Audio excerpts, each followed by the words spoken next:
All right. So today, was it today or yesterday? Today. I heard it today. So it might have been today. So the Biden administration is looking to pay illegal families who were separated during the Trump administrations as much as $450,000 per person, not per family, per person, up to $1 million. I believe that's what it said. So I'll read a little bit of this just so you guys can get a little bit of information. So the Wall Street Journal broke news that the Biden administration is looking to settle with immigrant families who were separated from their children during the Trump administration's zero tolerance policy, which it later abandoned and judge halted, ordering reunifications of the families. So, and I believe that was halted in 2018, if I'm not mistaken. I don't remember if this article actually goes that deep into this. But anyways, right now, the dollar amounts remain under discussion, but one person with knowledge of the negotiation said payouts could total $450,000 per person, with some families potentially receiving $1 million. The U.S. government took more than 3,000 children away from the parents along the Mexican border in May and June of 2018, the peak of Trump's zero tolerance prosecution efforts. Department of Homeland Security officials said the total number taken while Trump was in office exceeds 5,500. In most cases, the children were separated from the parents by border agents and sent to government shelters, while their mothers and fathers were jailed to face prosecution for entering the country illegally. Now, I could sit here and tell you, of course, the Republicans are against this. The Democrats are for it. I could go into that. I'm not going to go into that because at the end of the day, you guys most likely already know that all the Republicans are going to be against this and the Democrats are going to be pushing this. But my whole thing is, right, you entered the country illegally.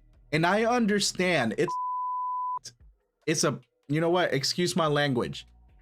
It is intolerable and it's unbelievable that families were separated, and I never agreed with the separation of families.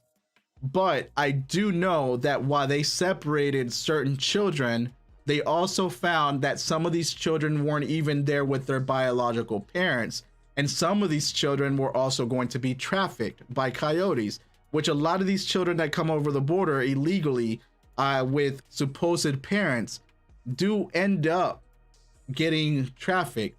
I feel bad for the ones who are coming here, for the parents who are coming here to try to get a better life for themselves and their children in order for them to have a better future. I feel bad that something like this completely happened.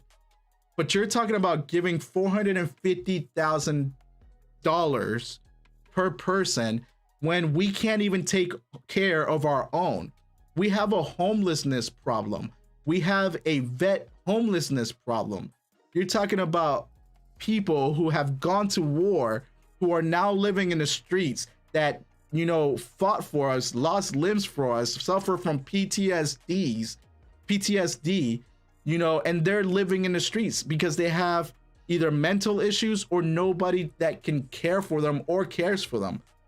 And we have a huge homelessness problem. Look at California, for instance, and here we are about to pay $450,000 per person.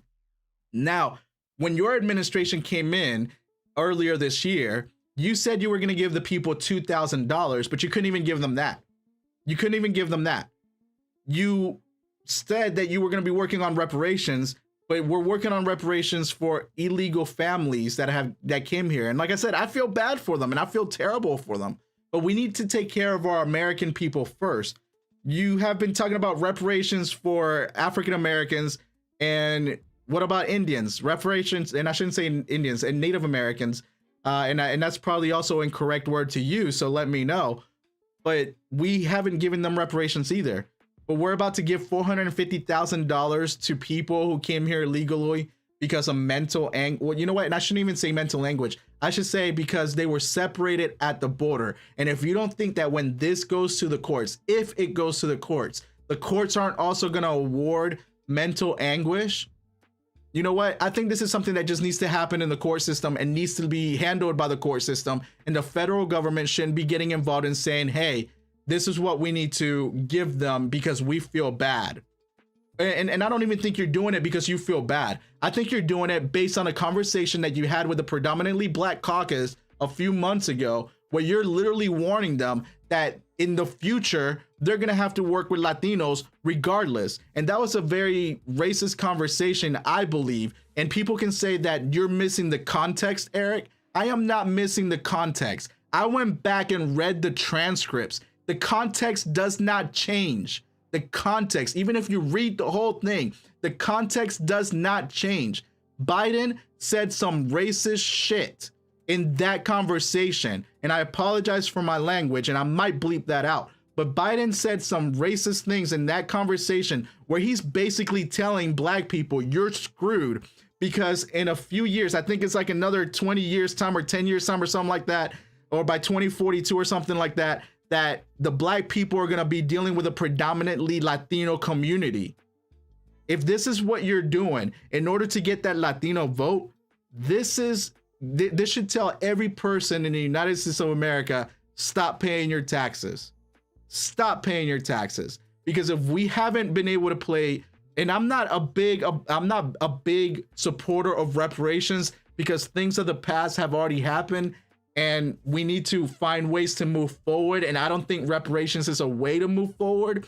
And I worked on a project a while back ago that I thought could be a possible way to be able to find people who were of enslaved ancestry to be able to pay them reparations. And I worked on that project, but there's a long way to go. It's a long way to go because there's a lot of African American families who are privileged, just like there's a lot of Native American families who are also privileged. So there's a long way to go and a lot of things that have to happen. And I believe that's also what you said, that you would start working on this. The Biden administration said that you would look into it to see how we can do reparations. But let's be honest. Let's be 100% honest. This is a political ploy because at the end of the day, you know that in another 10, 20, 30 years, the United States of America, it's either going to be predominantly Latino or Hispanic, or it's going to be predominantly mixed. And this is what this is your way to start trying to buy, right, votes. At least that's the way I'm taking it. That's the way I'm taking it. Because if you cannot provide reparations for other groups that have been marginalized, and like I said, I feel bad for these families. I do. I feel bad for these families. And you should, you know, at most, you should let them stay here. The ones who are actual true families, you should give them visas to stay here in a path to citizenship. Because I believe right now, the only thing you do is give them 3 years of amnesty to be able to stay here and work. And then after that, their 3-year visa expires. But if you're able to research and find out these families' histories and believe that the people that were separated, right, the people in the families that were separated, if you can find out that these were true families, then give them a path to citizenship. Give them a 100% path to citizenship. Reparations of $450,000. You know what? Give them a little bit, but $450,000. If you can't even, that's gonna tell me to go across the border and come back across, and hopefully y'all separate me and my family so I can get $450,000. But you know what? That's no longer active, so it no longer applies. But either way, at the end of the day, figure something out other than $450,000 when we have to take care of our own people. And like I said, we have a homelessness problem in the United States of America. Look at California and how bad California has gotten. And let's figure out our homelessness problem first and take care of our vets. Take care of our veterans who have fought in the war for the freedoms and the privileges that us as Americans have. Let me know in the comments.